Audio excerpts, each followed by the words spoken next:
American maverick, Lamont Young, who is often considered to be the father of the minimalist movement, but who made huge contributions to the worlds of microtonal music and of looking abroad to world music. We'll hear a rare recording of one of his pieces in just a moment. You're listening to New Sounds. This summer, whether you're strolling on the High Line or hiking in the Grand Canyon, you won't have to miss a minute of your favorite WNYC shows. With the WNYC mobile app, you can listen to live radio streams and podcasts anywhere, anytime on your mobile phone. There's no need to leave WNYC behind. Download the WNYC app now at wnyc.org/mobile. WNYC is a vital part of the New York cultural community. Join us in supporting local organizations, including Concrete Temple Theater, producing new works that incorporate drama, dance, puppetry, music, and visuals. The Equus Projects, presenting site-specific dance events, some in collaboration with equestrians and horses. And Island Symphony Orchestra, performing free classical music concerts and holding a young performers competition annually. For more information about Salute the Arts, click on wnyc.org/events. Once again, a playlist will be available for this edition of New Sounds to tell you what we're hearing and where you can find at least some of this music. This piece in the background is an exception I'll explain in a moment. But check us out online to find out what you're hearing and get details, and you can hear this show again or any other New Sounds program as a part of our audio archives. You can subscribe to our free podcasts, like us on Facebook, follow us on Twitter, etc. All at one place, wnyc.org/New Sounds. Right, now this music in the background comes from Lamont Young, who in the 1950s turned his back on the then dominant style of very academic, rigorous serialism, atonal music, and went back to something that looked originally to things like jazz improvisation, North Indian classical music, a kind of crystalline simplicity of sound that eventually led to his friend and colleague Terry Riley creating the piece In C, and from that flowed the style that we've come to know as minimalism. But Lamont's real contributions, his enduring contributions, have been in the realms of just intonation, alternate, I'll say alternate tuning system, but in fact our Western tuning system is the alternate. Just intonation is the original. And the music you're hearing in the background is all about the pure intervals that occur if you let notes fall where they naturally would. Lamont thinks big. Many of his pieces are long form. Some of his titles are long form. Many of the pieces involve sound and light environments, installations, and can go on for years.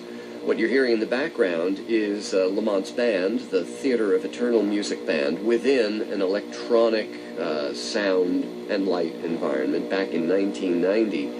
And the piece is called The Lower Map of the 11's Division in the Romantic Symmetry over a 60-cycle bass in prime time from 112 to 144 with 119. Let's just call it the lower map, shall we? It's music from Lamont Young in Just Intonation, just an excerpt of the Theater of Eternal Music Band with electronics on New Sounds.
textures there from Lamont Young and his Theater of Eternal Music Band, which featured both Lamont Young and his longtime collaborator, his wife, the visual artist Marian Zazila, doing the vocals, and there's tuba and electronic drones, and this is a rehearsal tape from 1990 in preparation for a series of performances they did within one of Lamont and Marian's sound and light installations here in Manhattan. And that is The Lower Map. The full title, considerably longer than that, but we're out of time. We've been listening to some music from a tradition of American Mavericks, and a tradition that has set up a lot of what we hear these days on New Sounds. Thanks for joining us for this edition of the show. I'm John Schaefer. Be with us again next time for more New Sounds. Finished business. The U.S. Supreme Court brings this historic term to a close. Narrow decisions, passionate dissents. The court closes some chapters and opens new directions in the law. The biggest year yet for the Roberts Court.